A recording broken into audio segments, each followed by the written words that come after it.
各位弟兄姊妹平安。我咧病咗，有少少唔舒服，所以咧把聲係有少少難聽啊！大家多多包涵啊，多謝大家接納吧。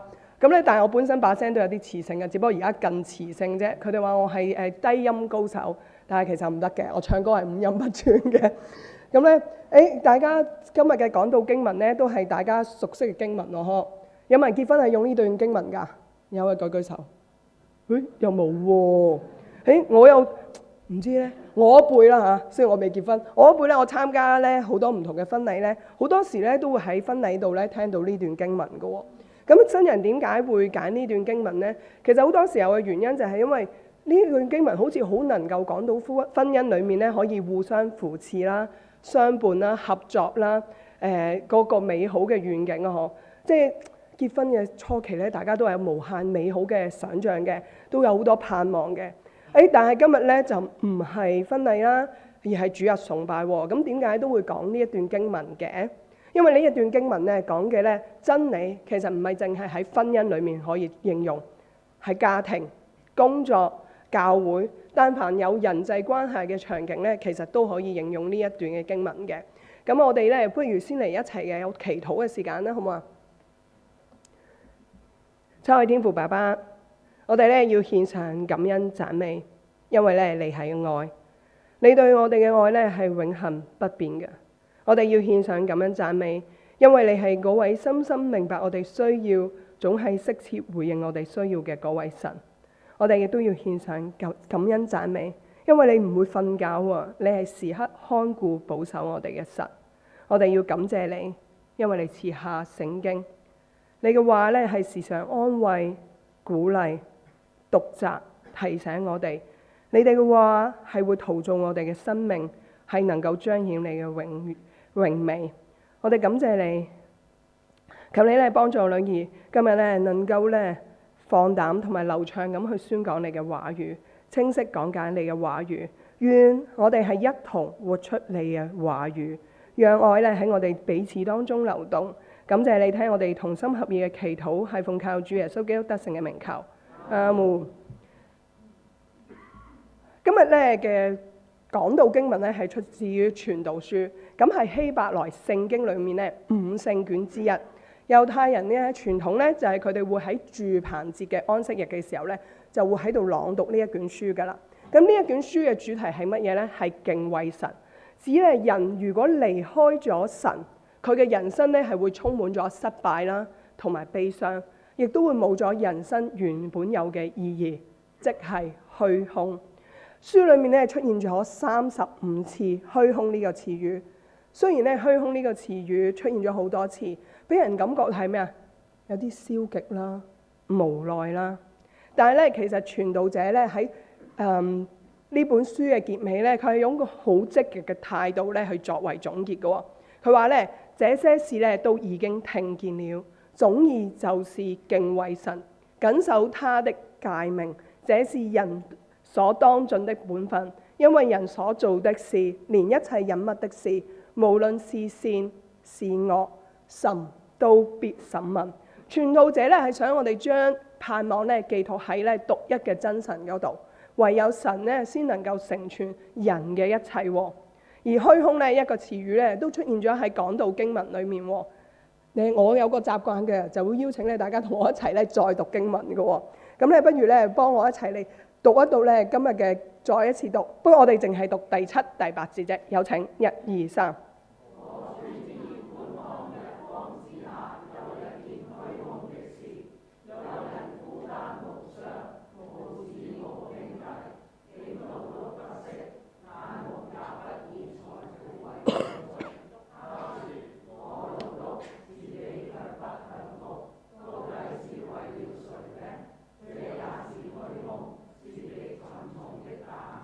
多謝大家。喺第7、第8節咧，傳道者咧話咧，佢觀察到咧太陽底下有另一件虛空或者係毫無意義嘅事，係乜嘢咧？就係有個工作狂啊，佢日以繼日咁樣不停咁做嘢，佢咧唔識得休息㗎。佢目的係乜嘢啊？揾更多嘅錢。而呢個工作狂咧，除咗有錢之外咧，佢身邊咧一個人都冇㗎喎，冇兒冇女，無兄無弟，冇朋友，淨係孤孤單單一個人。一個人有錢嘅話咧，你有冇留意到啊？通常好多人圍住佢轉噶嘛，係咪？想同佢做朋友，甚至咧想同佢結婚生仔。咁點解佢會咁孤獨嘅咧？如果我哋要睇點解佢會咁孤獨咧，我哋就要睇翻嗰句經文：我勞碌，自己卻不享福，到底是為了誰呢？呢一句經文。咁咧喺和修本睇嚟咧，好似係一個咧工作狂佢嘅自己嘅文。不過咧原文即係希伯來聖經咧，原來咧係冇咧他說呢一個即係呢一個片語嘅。其實係聖經翻譯學者咧喺翻譯嘅時候咧，佢哋自己加上去嘅。咁除咗和修版之外咧，仲有新譯本嘅版本啦，佢會加咗咩啊？他問。咁喺新漢語譯本咧，最新嘅版本啦，就係加咗咧他問自己。咁但係另外有一啲嘅聖經學者咧，就喺翻譯嘅時候咧即係亦都會加上佢哋嘅理解啦，就係他不問啦。就例如咧呂振中譯本嘅就係以致他從未自問。咁當代譯本咧就係咩啊？他也從不反躬自問。咁啲天主教嘅思告譯本咧就係咩啊？從來不問。所以我哋會睇到咧，原來咧佢問或者佢講咧，其實都係反映緊聖經學者咧對呢段經文嘅理解。咁如果係你會覺得係佢識得自己問自己啊，定係佢唔識得問自己咧？係啦，我都係揀咗咧。我覺得佢係唔識得問自己嘅。佢唔識得問自己咧，我覺得個內容咧係比較一致啲嘅。如果佢識得講，唉，我咁辛苦做嘢為邊個啊？點解我而家唔享受啊？我諗佢識得咁問咧，其實佢就唔會咁孤單嘅啦。佢識得問，即係佢識得反思啦，佢就應該會放低佢嘅工作。佢放低嘅工作意思就唔係唔再做嘢，但係起碼唔係24/7、24小時、7日工作天不停咁做嘢。佢會放低工作，去識下朋友，識下女仔，組織家庭。嗱，其實有冇仔女咧，就唔係我哋人可以控制到嘅，但係佢一定會有屋企人咯，會有朋友。我覺得正係因為佢唔識得咁樣去問，哇！我咁辛苦做嘢為邊個啊？點解我要放棄而家嘅享受啊？以至佢淨係識得日以繼夜咁做嘢，冇停過，成個腦都係咩啊？錢。佢將錢咧睇得比一切嘅更加重要，所以佢選擇唔結婚生仔咯。唔結婚生仔就唔使攞啲錢去養仔女啊，俾老婆去買袋啊，係咪？就冇老婆仔女分自己嘅財產啦。嗱，唔結婚生仔都唔緊要，佢連朋友都唔想識喎。點解啊？朋友之間難免有咩啊？仗義疏財啊，係咪？唔借咁就一定係冇朋友噶啦。其實好多時候都咁為咗唔即係唔俾任何人喺自己手裏面攞走一分一毫，佢寧願係咩啊？無子無兄。佢嘅財富就好安全啦，佢以為，但係佢就咩啊？孤孤獨獨一個人。呢個人咧，其實就係一個好似呢個財迷心竅嘅人咯，嗬？呢幅圖畫呈現得好好喎。嗰啲財富成為咗佢嘅咩啊？枷鎖。係啊，佢冇咗自由、喜樂、平安、溫暖。佢嘅係幾咁孤獨啊！大家知唔知道孤獨其實係一個病嚟㗎？唔好以為我傷風感冒吸瀉病啊！孤獨其實都係一個病嚟嘅，而個殺傷力好勁㗎。咁喺2023年5月啦，美國醫療總監已經宣布咗，孤獨咧係被認定為咧公共衛生流行病，對健康嘅殺傷力咧就好似一日吸15支煙啊！我唔識食煙，所以我唔知有幾犀利。不過食煙真係害到好多人，即係食煙真係令到好多人都身體唔舒服啦。應該咁講。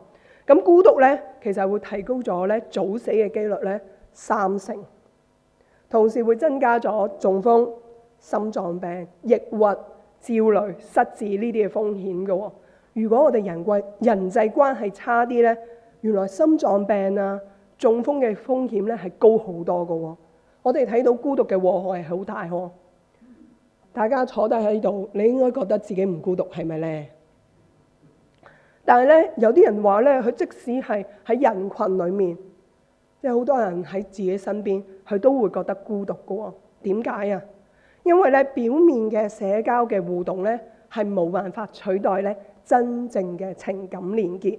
我哋每一個人咧都需要嘅係情感連結。點解我哋喺呢度唔會覺得自己孤獨啊？因為我哋經歷緊嘅就係咩啊？我哋被包容、被接納、被理解、被扶持、被鼓勵、被安慰。咁如果我哋想咧唔孤獨，就要同人咧有情感連結。呢個咧就係傳道書4章9至12節所講嘅，兩個人總比一個人好。我又邀請你咧一齊誦讀下呢個經文，我哋感受下有同伴係幾咁好，好唔好啊？1、2、3。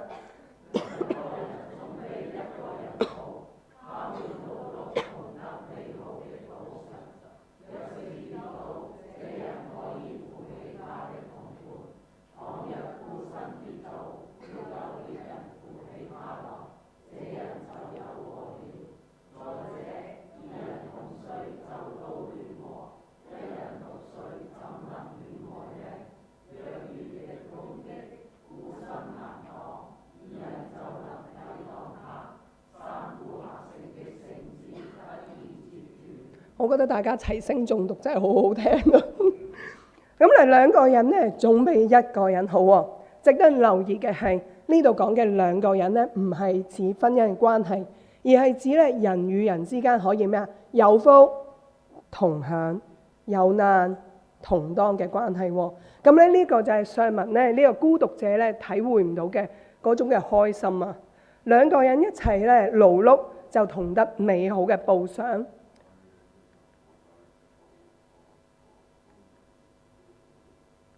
報賞咧原文嘅工資係工資或者工錢呢個意思。不過呢個字咧喺第9節咧就唔單止係指錢咁解，唔係淨係指錢嘅報酬，而係指咧一般性有好美好嘅好處啦，或者果效。跟住咧第10至12節咧，傳道者咧就用咗3個具體嘅例子咧，講有同伴嘅好處。第一個好處就係乜嘢？如果一個人跌親，哎呀，另一個人就可以咩啊？伸手扶佢喎。如果一個人跌親冇人扶咧，真係好慘噶。特別係咧，即係而家自己都開始大年紀，跌一跌咧冇人扶咧，即係好傷噶。跌親咧唔單止係指行路唔小心跌親，而係講緊係我哋人生裡面遭遇到一啲困難、意外、挫折呢啲情況，有冇人可以扶自己一把喎？呢個咧係示意圖嚟嘅啫，唔係我故事中嘅主角。咁故事中嘅主角咧叫做阿威，佢咧喺人生路上咧都遇到挫折，好彩咧佢有妹妹咧扶佢一把，佢咧就可以重新企翻起身。咁佢遇到咩挫折咧？就係咧佢公司要執笠，咁佢就要失業。咁咧執笠咧，即係佢冇咗份工已經好慘啦。佢老闆咧就唔俾遣散費佢啦。所以佢更加慘，再加上咧，佢就已經係咩啊？40歲啦。人到中年咧，要轉行咧，其實係非常之艱難嘅，覺得咧前路茫茫。佢覺得咧自己好似得返條死路一樣。而佢咧其實成世人啦，大半生啦，佢覺得自己都已經做緊一啲咧佢自己唔中意做嘅嘢，就係採購啦。佢咧又唔想做返老本行喎。但係佢又唔知道咧自己可以轉邊一行喎。咁呢一次嘅失業咧，就拱咗佢喺十字路口度啊！即係究竟點行好咧？向前、向左、向右，定係要向後騰咧？但係咧，感謝主啦，佢妹妹咧係一個基督徒。其實咧喺佢未失業嘅時候咧，妹妹咧已經鼓勵佢：喂，你不如發展下你喺電腦同埋設計方面嘅興趣啊！於是咧，佢都有報讀咗一個咧多媒體設計課程，為將來做準備嘅。所以咧，當佢失業嘅時候咧，佢仲有個寄託，就返學啦，教功課。但係失業嘅日子越耐咧，佢嘅情緒就越嚟越低落，仲有抑鬱嘅情況出現咗。話說我細佬咧最近都失業喎，佢咧1月度就辭咗職喎。咁咧去到3個月嘅時候啦。我媽就開始餓佢啦，跟住咧3個月再多1、2日咧，就到我都開始餓佢啦。你好揾工咯，你 send 咗幾多封信啊？咁我細佬都開始灰，我可能要轉行啊！我都寄咗好多封信，即係你明唔明啊？一個失業嘅人咧，即係會好多憂慮喺嗰當中咯。不過感謝主，佢啱啱揾到工啦，佢希望佢順利簽約啦嚇。咁同樣都係嘅，阿 Ray 就喺呢個狀態裡面咯。跟住咧，阿妹就勸阿 Ray 兩公婆，不如一齊返教會啦，認識神。因為咧，佢覺得除咗神之外咧，其實冇人幫到佢。同樣嘅，我細佬失業嘅時候咧，我揾到工俾佢，我揾唔到。我話咧，我都好耐冇試過咁努力，日日好認真為我細佬揾到工祈禱。即係因為我哋都好緊張。咁咧，阿 Ray 佢哋就返教會啦。佢返教會嘅第一日咧，就有講員咧分享佢大病嘅經歷，提醒佢咧人生總有低潮，但係會過去嘅，俾咗佢好大嘅安慰同埋盼望。又過咗半年，咁咧喺一次巧合嘅情況之下咧，阿 Ray 嘅妹咧就識咗一個朋友，臨時要人幫手做設計嘅工作，就介紹阿哥哥阿 Ray 去做啦。阿 Ray 終於可以咧重新咧返去職場，告別咧佢1年幾嘅失業嘅生活。咁阿 Ray 好驚嘆嘅係乜嘢咧？佢話返工嗰日啱啱好係佢嘅生日。阿 Ray 話咧好感謝神咧俾咗呢一份生日禮物俾佢。一份唔單止係一份工作，而係一份能夠發揮到佢興趣同埋才能嘅設計嘅工作。我相信咧，我哋人生嘅路上咧，都總有跌倒嘅時候呵。我哋都會好開心有人扶起我。我哋見到人哋跌倒，我哋都會即刻上去扶起佢哋。但係咧，我哋都要好有智慧去扶起人嘅。幫我睇下呢幅圖畫先，邊個跌親啊？着黃色衫嗰個小朋友係咪跌親啊？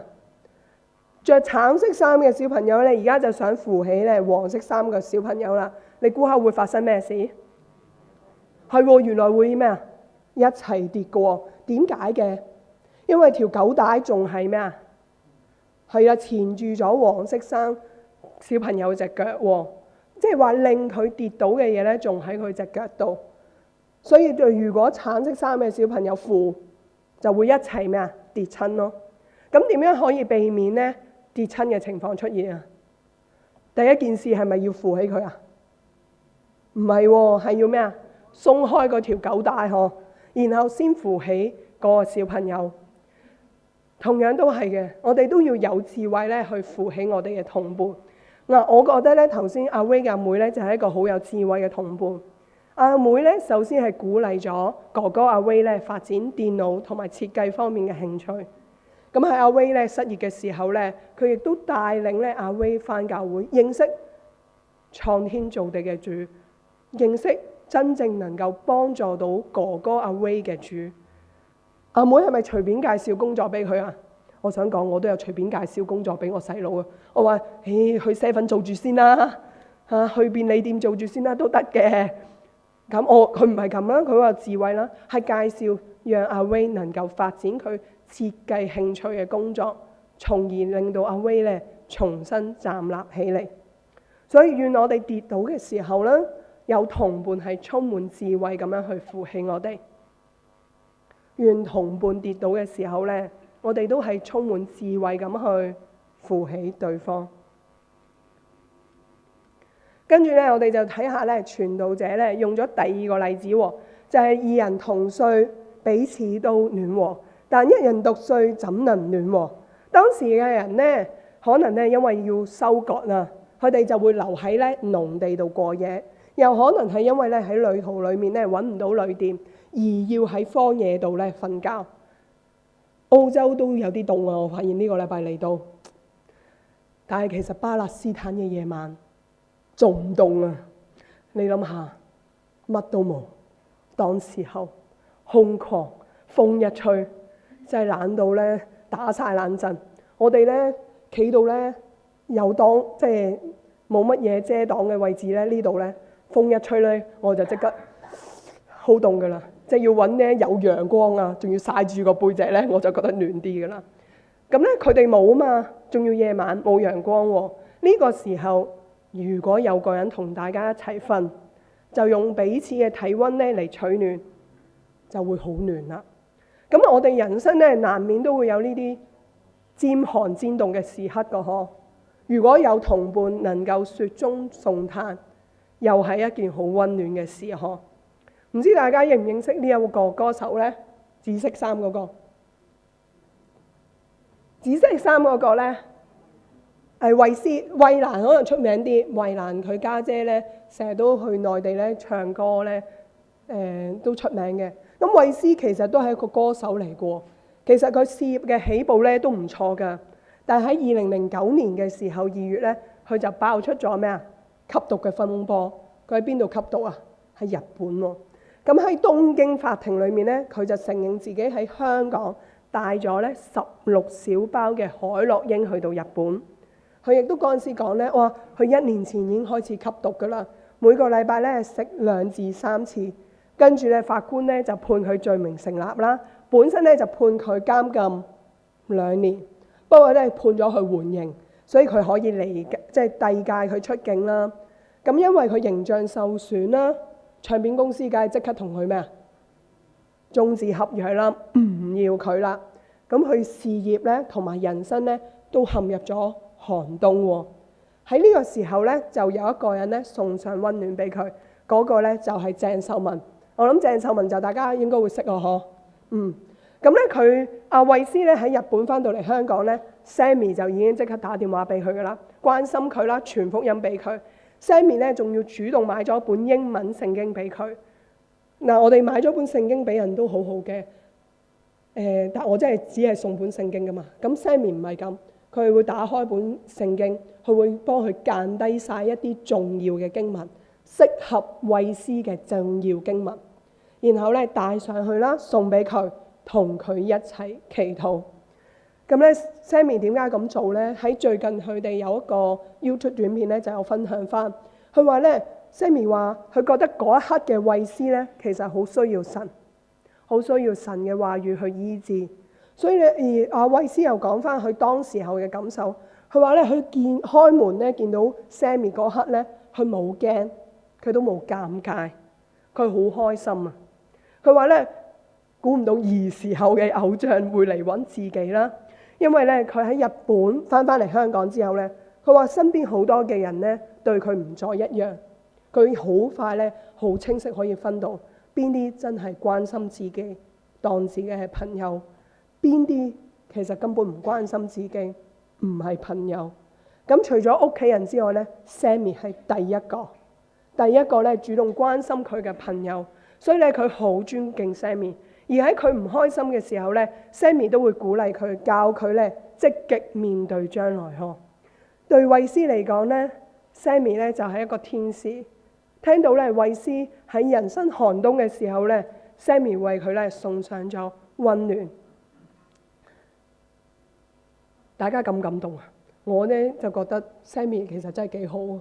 我係感動嘅，因為我覺得佢貴為即係樂壇天后級，佢從來都係好樂意扶持後輩嘅一位歌手啦，亦都係一位好好嘅基督徒咯。咁我深信咧，其實我哋見到人哋咧陷入寒冬咧，我深信我哋都好樂意咧雪中送炭嘅。但有時候咧，我哋送上嘅可能未必係溫暖，而係會令人受傷嘅荊棘嘅喎。咁咧話說咧7-8年前啦。咁咧有個姊妹咧就話俾佢聽，佢最近好忙。咁佢忙啲乜嘢咧？佢話咧，因為佢除咗要照顧屋企人起居飲食之外咧，亦都係因為咧佢仔仔咧患上咗癌症，好細個㗎啫。咁咧佢就要陪伴佢仔仔咧出入咧去做治療啊。如果你係我，你聽到個姊妹咁樣同你分享，你會點樣回應佢，令到佢覺得溫暖咧？咁咧當時我係咁樣講㗎。哇！你真係好辛苦啊，但係你都好勁啊！如果我係你咁嘅情況，我可能會想死。當我講呢句説話嘅時候咧，我以為我自己表達緊嘅係一個同理心，我想送上溫暖俾佢，呢個都係我心想做嘅。但係實際上咧，原來我表達緊嘅係同情心，我送上嘅係荊棘咯。同理心咧同同情心係唔同嘅喎。同理心咧係理解咧對方嘅情感同埋觀點，譬如會講啲乜嘢？我明白你嘅感受，你肯定好難受。同情心咧係對人哋嘅遭遇咧覺得咧憐憫啦或者遺憾，譬如會講啲咩啊？好可憐啊你！我所講嘅説話咧就冇理解到對方嘅情感同埋觀點，只係講緊，即係我只係表達緊一個同情心。後果係乜嘢？個姊妹梗係嬲啦，同埋反感啦。但我好感謝主，感謝主係佢隔咗幾年之後咧，佢再揾翻我，好坦白同我講，我嗰句説話係點樣傷害佢。我好感謝呢個姊妹，雖然我傷害咗佢，但係因為耶穌嘅愛咧，佢願意學習原諒我。佢係佢主動啊，係佢主動揾翻我食飯傾偈，我哋再一齊祈禱。我亦都為到我當年講錯嘅説話去向佢講對唔住。所以願我哋咧陷入寒冬嘅時候啦，有同伴咧會為我哋咧送上貼心嘅溫暖，亦都願同伴陷入寒冬嘅時候，我哋識得為同伴送上貼心嘅溫暖。跟住咧就去到咧第三個例子啦，就係一個人企喺度咧，受到攻擊咧就會點啊？俾人制服。但如果兩個人背靠背咧咁企埋一齊咧，就可以咧克敵制勝。咁喺古近東嘅旅途咧，其實成日都會有強盜出沒嘅喎。如果一個人上路咧，就俾人打劫嘅機會咧係好高㗎。如果兩個人咧就可以咩啊？彼此照應，真係遇到強盜都可以同心協力咁樣去打退敵人。而我哋人生咧總會有一啲如臨大敵嘅時刻咯，可能咧係因為我哋要做一個 project， 可能咧我哋要處理突發危機，可能咧要防範疫症嘅傳播。我哋喺呢一次嘅短宣旅程裏面咧，我哋都有如臨大敵嘅時刻係咩咧？就係我哋要做福音話劇。我哋嘅福音話劇咧，我哋都唔係做戲出身噶嘛，我哋會咩啊？唔記得講對白，我哋會走錯位，我哋都有如臨大敵嘅感覺嘅喎。但如果呢個時候我哋有同伴同心協力去面對眼前嘅大敵咧，就係一件好美好嘅事喎。我以前咧係喺香港咧係教書噶，咁咧咁咧我咧就係中文科老師嚟嘅。咁每年咧我都要負責咧籌辦中華文化日呢個活動嘅。每一次咧我都有如臨大敵嘅感覺啦。因為呢個活動係全校性啦，即係要好幾個月去籌備嘅。咁咧，我好感謝主啦。雖然我係籌備嗰一個，但係唔係淨係我一個人去做嘅，而係即係所有同工咧一齊去做過。嗱，我哋中文科老師咧就會預備攤位遊戲，咁即係俾佢哋去重溫下中華文化嘅知識。視藝科嘅老師咧就會同佢哋咧製作中華文化相關嘅作品。跟住掛喺學校門口，見唔見到嗰個屋啊？嗰間屋咧就係掛晒佢哋啲視藝作品，一共有6幅嘅，不過我其中一幅啦俾大家。跟住有舞獅隊係咪啊？除咗舞獅咧，仲有武術隊嘅。咁就邊個做啊？體育科老師會去幫手做嘅。咁音樂科嘅老師會做咩咧？嗰日咧就會彈琴噶啦，就一齊咧唱賀年歌噶啦。咁咧其實籌辦嘅過程裡面咧，其實我都覺得好大壓力嘅。因為咧，我唔係一個咧好心思慎密嘅人啊，我成日咧都會做漏嘢噶。咁我做漏咧，咁我又會自責喎。咁咧，我好記得咧，我上司當時候同我係咁講嘅。我咧覺得雖然我做中文老師啦，但我上司真係中文好啲，因為我都係第一次聽呢個成語掛萬漏一。我都冇聽過。佢話咧掛萬漏一咧係好正常嘅事，你唔好再自責啦。咁咧嗰句説話都好安慰我，我覺得好感謝主。即係當我要去做一啲嘢，我以為係我自己要去做，但唔係，原來係咩啊？大家一齊去做。我一個人咧係冇辦法完成一個即係咁大嘅任務。我哋同樣都係㗎。我哋短宣隊咧，其實尋日咧就喺天恩華人教會咧表演福音話劇啦。我哋都如臨大敵㗎。我哋其實用咗3個幾月去籌備嘅，即係由寫劇本啊、彩排啊咁樣樣。其實我哋有啲人，即係我哋都即係會即係噏下咧，就唔明明背到好熟嘅喎，你有冇試過啊？上到台就會咩啊？發台瘟啊，係啊，就會唔記得咗。我哋就會咧，咁如果有人發台瘟，你會點做啊？即係啦，我哋就係互相幫忙咯。即係你講漏咩？好，我又提你少少講漏下。你行錯咗咩？行歪咗咩？我又轉多啲俾你去咯。大家就咁樣互相提點。嗱，好老實講，我哋嘅福音話劇係咪一個完美無瑕嘅即係福音話劇咧？唔係。但我自己就覺得好感動嘅係咩咧？因為我哋都係盡忠，我哋將最好嘅，我哋盡咗我哋最大嘅努力呈現咗俾上帝。咁呢個咧就係我覺得好感動嘅地方。就係你問我哋上台前咧係好緊張、好緊張、好驚啊！其實我哋每一個都係咁，但係咧做下我哋就反而冇咁驚嘅，因為我哋知道係咩啊？唔單止唔係我哋一個人喺台上面，而係神都喺我哋嘅當中幫助我哋咯。咁我都相信咧，我哋即係身邊咧遇到好多困難，或者好即係一啲大事、大嘅 project， 或者係見到人哋需要幫手，我哋會幫手嘅喎。但係如果冇好好溝通咧，就可能會咩啊？都會出事喎，幫到忙嘅喎。話說咧，我嘅好朋友咧最近咧就生咗 BB， 都唔係最近啦，半年啦。咁咧佢就做咗新手媽媽。佢話咧照顧新手 BB 咧係會令人崩潰嘅。咁咧佢甚至咧覺得自己有產後抑鬱。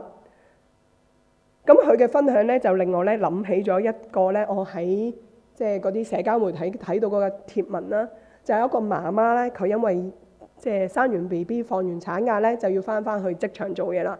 我想問澳洲嘅產假有幾耐啊？1年啊！哇！好啦，香港咧就3個月到啦嚇，香港就3個月到啦。大陸都好似都長啲嘅。咁咧佢哋咧放完產假之後咧，如果佢有餵人奶咧，就冇即係你明唔明啊？咁佢都冇得埋身餵㗎啦，佢哋就要儲奶咯。咁佢就會將一袋袋咧寫好咗嘅，即係佢哋嘅母乳啦，就會雪喺個冰櫃度嘅。咁咧因為咧佢翻工嘅時候咧就可以咩啊？將呢啲奶咧解凍翻餵俾BB 飲嘅。飲人奶咧係好過飲，冇錯。咁咧阿嫲嫲咧即係奶奶咧見到個新抱，哇又要照顧 BB 係咪？半夜又要起身餵人奶啊，又要翻工，哇！阿新抱真係好辛苦喎，所以好主動就去咗佢屋企幫手咧做家務啦。但係當阿奶奶咧打開雪櫃喎，咦？點解咁多咧凍咗嘅奶嘅？寫住啲日期喎，嗰啲日期全部都係咩啊？今日之前嘅喎，佢就覺得係咩啊？過期啦，於是就咩啊？抌晒佢。咁媽媽知道之後咧，佢話真係癲咗，係好崩潰嘅。因為咧，即係我唔係好理解嘅，我未結婚嘛，冇小朋友。但係我朋友即係佢生完 BB，佢話咧，佢泵奶係好辛苦，好辛苦先儲到啲人奶翻嚟嘅。所以知道佢啲人奶俾人抌咗，佢嬲得好緊要。其實奶奶係咩啊？一片熱心。其實見到咧，即係新抱咁艱難，想幫佢，明明係想幫佢，冇令佢冇咁辛苦，但因為缺少咗乜嘢？係啦，缺少咗溝通啊，即係冇問得清清楚楚呵，所以跟住就咩啊？反而咧幫到忙喎，令到新抱咧其實係辛苦咗，所以唯有良好嘅溝通咧，先能夠令我哋咧係同心協力咁樣去做事嘅喎。咁咧，所以咧，願我哋咧喺每一個如臨大敵嘅時刻咧，都有同伴咧同我哋同心協力去面對，亦都願同伴喺每一個即係如臨大敵嘅時刻，我哋都同伴咧同心協力咁去面對。最後咧，傳道書咧係以三股合成嘅繩子咧，不易折斷咧作為總結。咁呢一句係一個諺語嚟嘅喎，喺古近東嘅文獻咧可以揾到。三呢個字咧，其實係表達多嘅意思。傳道者用呢句諺語咧，係表達緊咧團結就是力量。大家有冇聽過呢支歌啊？一支竹仔二支彎，我記唔到啦，對唔住。係啦，咁咧其實都係講緊團結就是力量喎。但係咧兩個人係咪真係比一個人好啊？有冇人覺得自己一個人其實都幾好㗎？嗱，我好老實講，我有時候大部分時候，其實我都覺得咧一個人咧都幾好嘅喎，自由自在。嗱，我中意咧做乜嘢就做乜嘢，去旅行都係㗎，係咪？我中意去邊咪去邊咯，我中意食咩咪食咩咯，我做咩都可以自己決定嘅喎，我都唔使就隔離嗰個，冇隔離嗰個俾我走啦。其實係咪？誒，一個人生活係咪好多好處啊？都有好處嘅。嗱，我覺得咧一個人識得獨處係一件好事嚟㗎。但如果就好似第七、第八節嗰個係財迷心竅嘅人，去斷晒六親，咁就唔係上帝嘅心意。上帝嘅心意係進入群體，學習彼此相愛。可唔可以幫我讀約翰福音12章34至35節啊？1、2、3。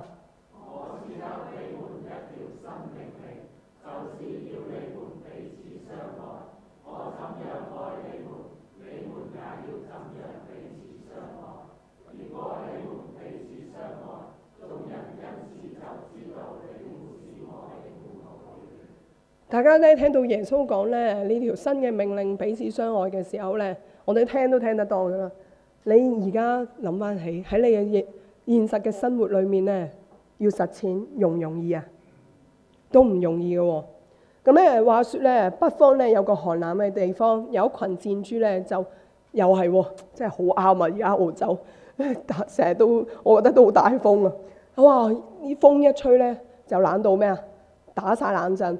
咁咧呢啲箭豬都覺得咧，哇唔得，好凍啊！佢哋咧覺得咧就嚟頂唔順啦，就嚟凍死啦。咁咧其中一隻箭豬咧就諗到一條妙計，佢就話咩？不如我哋抱埋一齊啦，用彼此嘅體温咧去温暖對方。佢哋攬嘅時候暖唔暖㗎？暖得嚟，但係同時有咩後果啊？係啊，互相傷害啊！點解嘅？啲刺會咩啊？吉咯，嗬！啲刺就吉咯。咁咧為咗咧唔吉啦，冇咁痛啦，又分開下。點知咧啲風又一吹，又痛得好緊要喎！哎，又忍唔住啦，又會咩啊？抱翻埋一齊。所以咧佢哋就係咁樣反反覆覆喎。靠近嘅時候取暖就會痛，分開嘅時候又會凍。我咧好認同咧蘇永瑞咧牧師對呢個故事嘅解讀啊。佢話咧，箭豬嘅刺咧，其實係我哋嘅罪，自我中心嘅罪。呢個罪咧，將我哋孤立起嚟，亦都將我哋咧關係破碎。唯有透過耶穌基督嘅救贖，完完全全明白神嘅愛，我哋先能夠彼此相愛。或者我哋進入群體咧，總係會有受傷嘅時候，但係咧，其實係上帝嘅心意。讓我哋咧去學習彼此相愛。如果你而家只係參加教會嘅崇拜，唔係，我想大家都有參加教會嘅崇拜，有冇人有返團契或者小組㗎？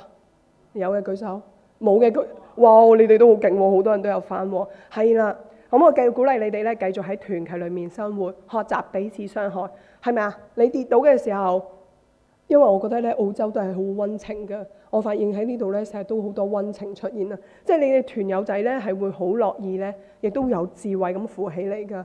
你陷入寒冬，團友仔咧都會為你送上貼心嘅溫暖。你如臨大敵嘅時刻，團友仔咧都會同你同心協力去面對呵。但係有冇人係冇返小組㗎？冇返團契㗎？如果你冇咧，我就會鼓勵你咧可以返。我曾經都聽過一啲咧唔返團契啦。香港其實咧〜我間教會咧200人啦，我哋返團契嘅人係得50人到嘅啫，好多人唔返團契。佢哋咧都會覺得喺出面，即係譬如佢中學同學啊、大學同學已經攞到呢啲嘅好處啦。但我同樣都會問嘅就係，你願唔願意成為嗰個人？就係你唔係淨係去攞呢啲好處嘅人，你係去成為嗰個給予呢啲好處嘅人。就係當你見到你嘅團友仔跌親嘅時候，你去扶佢啊！當你見到你嘅團友仔陷入寒冬嘅時候，你送上溫暖；當你嘅團友面對即係喺如臨大敵嘅時刻嘅時候，你同佢一齊去面對。你而家喺團契小組，鼓勵你繼續堅持，繼續活出咧即係愛。如果你未嘅，我就鼓勵你翻去團契裏面一齊去學習彼此相愛。我哋咧手牽手咧一齊咧去行呢一條咧屬天嘅道路哦。咁咧，我想介紹咧一首詩歌俾你哋聽啊。咁咧呢一首詩歌咧係叫做互相守望。咁咧其中一個歌詞咧係咁講嘅：你們似天軍天使，如眾山般圍着我。你望下你隔離嗰個，其實佢係上帝派你喺你隔離嘅天使嚟㗎，係陪伴你嘅。甜與苦，笑與淚，也都一起跨過。我覺得咧呢一個詩歌咧係好表達到兩個人比一個人好嘅美妙。咁啊，佢同時講咗一句咧，就係因基督的愛才令我們相愛，難關再難過也互相守望，這是主的愛。就提醒我哋嗬，兩個人比一個人好咧，係因為有邊個喺我哋當中啊？係啊，因為有主耶穌嘅愛喺我哋當中。我們愛，因為神先愛我們。呢個係我團契嘅全歌，所以分享俾大家聽。但我五音不全，我唔會唱，我哋一齊聽啦。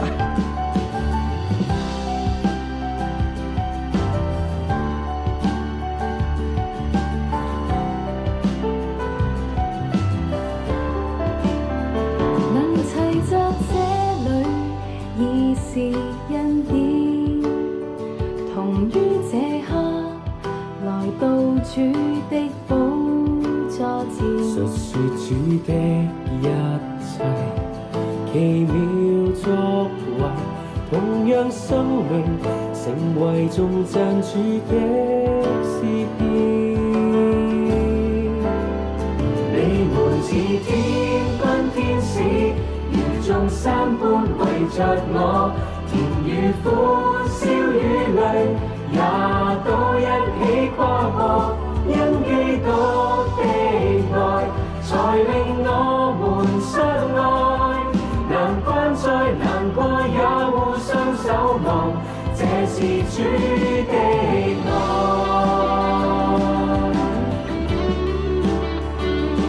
大家翻去可以再去聽下呢首嘅詩歌，好唔好啊？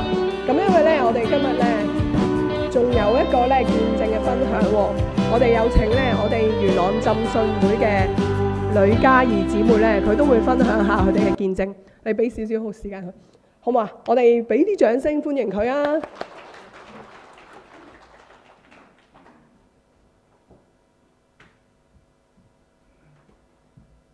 好，大家好啊，係咁咧，我係嚟自元朗浸信會啦。咁我個名叫做呂嘉怡啦，咁英文名叫 Ellie 咁樣嘅。咁咧喺我咧中學嘅時代咧，咁我家姐咧好好咁就邀請咗我咧返團契。咁返團契嘅當時候咧，就覺得啊團契好開心啦，咁好開心有呢個機會返去同啲團友仔咁樣一齊玩啊咁樣嘅，即係最開初都係咁樣嘅。咁咧行到入去教會裏邊嘅時候咧，同弟兄姊妹分享見到佢哋都好真誠咁樣去分享啦。咁呢啲嘢咧都係好吸引我嘅，因為點解咁講咧？係因為咧我細個嘅時候咧，父母咧都係都會出咗去工作啦，佢哋係為咗生計咁樣好忙碌去到賺錢養家咁樣嘅。咁咧喺屋企嘅時候咧，好多時候都係得我自己一個啦，又或者放學翻屋企就自己翻屋企咁樣嘅啦。嗰陣時冇話咩獨留兒童喺屋企係犯法咁樣嘅，係啦。咁啊好多時都係咩都係自己處理啊，自己照顧自己咁樣嘅。咁啊當時候會係覺得啊好孤單啦，係啦，得自己一個咁樣，係啦。就頭先分享係我家姐帶我翻去噶嘛。咁但係咧喺我嘅生命裏邊咧，我家姐係好少喺童年嘅時候係好少有佢出現嘅。佢大我10年嘅，係啦。咁佢有佢自己生活啦，佢讀書係叻過我嘅，咁佢所以會花好多時間去讀書咁樣，所以佢好少會理我嘅，係啦。咁係啦咁樣啦。咁咧喺屋企方面咧，我哋屋企關係咧都麻麻地嘅，係啦，因為爸爸媽咪咧成日出咗去做嘢啦，咁爸爸有時會夜晚都要出去工作嘅，好夜先翻到嚟，咁所以好少相處嘅時間啦。咁我翻到屋企，除咗睇電視啊、自己玩之外咧，我都會因為我住村嘅，咁所以咧好多時候就會同咗村裏邊唔同嘅小朋友咧四圍去玩啦。識咗好多唔同嘅朋友，佢哋係吃喝玩樂嘅朋友嚟嘅，係啦，咁樣啦。咁咧，但係當我接觸咗教會嘅時候咧，我覺得佢哋即係教會裏邊嘅人咧，係同我喺唔係教會嘅朋友係唔同嘅。咁點有咩唔同呢？係啦，咁咧係當我咧係面對喜怒哀樂啦，或者有啲事情要向佢哋分享啦，佢哋咧都好願意去聽我分享啊。好積極咧去到幫助我咧去面對唔同嘅困難。提供好多方法去俾我解決啦，咁樣。咁咧返咗教會耐咗之後咧，透過聖經咧，我都建立咗對神嘅去認識啦。咁咧，我開始明白到咧，神咧係唔係高高在上嘅上帝啦，而係咧係活生生活喺我生命裏邊嘅神啦。咁咧，佢開始喺我心裏邊動工啦，去到講述翻神你係明白我嘅需要，我無助嘅時候，你會去幫助我嘅咁樣啦。咁翻得耐教會嘅人可能會知道，教會裏邊都係有好多唔同嘅人，尤其是即係以前就聽講過話係教會裏邊其實都好多罪人喺裏邊，係啦，即係。係啦，咁返教會唔係一帆風順啦，喺裏邊有好多挫折啦，有好多欺騙啦，有好多傷害啦，有唔同兄弟姊妹嘅摩擦啦，係啦。咁我最記得咧係團契裏邊咧嗰陣時係鬧交啦，即係有事情發生咗啦，就算傳道人或者教牧去處理咧，佢哋處理唔到啊。個團契係散咗嘅，即係啲人係離開咗教會啦。有啲人係因為咁樣，因為呢件事係唔再出現喺教會，即係佢生命裏邊係冇咗上帝，係啦。嗰陣時係好傷心。咁咧係啦，經歷咗好多呢啲痛苦嘅即係難關啦。咁但係咧都好感謝神啦，佢冇離開過我啊，我仍然。即係咁多年後，我都仍然喺教會裏邊。咁咧係啦。上帝咧令到我咧係明白到自己係軟弱㗎啦。我當中咧去相信咧耶穌咧係好真實咁樣去為到我犧牲啦。並且咧我將我嘅生命咧佢都係交到佢手中。我時常咧即係。安靜嘅時候咧，我都會去禱告啦，將所有嘢咧無論係開心啦、唔開心啦、擔憂啦、不安啦，我都一一咧去到交託俾上帝，我都同上帝去講我有幾咁唔開心。咁我知道咧，我唔再去孤單作戰啊，萬事咧都有神咧同我一齊去行去面對。咁聖經都有同我哋講，我們愛，因為神先愛我們，係啦。咁所以咧，因着呢份愛咧，我唔再懼怕，我係更奇妙地咧係咧，我咧藉着呢份愛咧，我係修補咗屋企嘅關係。透過弟兄姊妹嘅鼓勵啦，我係去到同我爸爸媽媽啦、我家姐咧去修補咗呢段關係。而家咧我哋屋企氣氛，即係以前屋企氣氛係唔講嘢啊，或者唔會互相關心。但係因着長大咗啦，同埋神嘅幫助啦，咁我哋而家咧係好好嘅關係啦。而且咧係以前最唔講，即係同我爸最唔講嘢噶嘛。但係而家講最多嘢就係同我爸講最多嘢㗎啦，咁樣係啦。咁好多人咧都好神奇咁問我，哇，點解你可以做到㗎？我話嚇，我解釋唔到啊！呢件事唔係我可以做到嘅，我都唔知點解會變咗而家咁樣嘅。咁係啦，咁呢個係上帝俾我嘅恩典啦，我覺得係啦。咁到而家就會諗翻啊，係啊，以前爸爸媽媽係即係工作好辛苦，佢哋可能係唔識表達佢哋嘅愛喺佢哋係啦，佢哋唔識表達啦，所以咧就當我體會到爸爸媽媽勞苦啦，其實呢份都係佢表達愛意嘅方法嚟嘅，咁所以係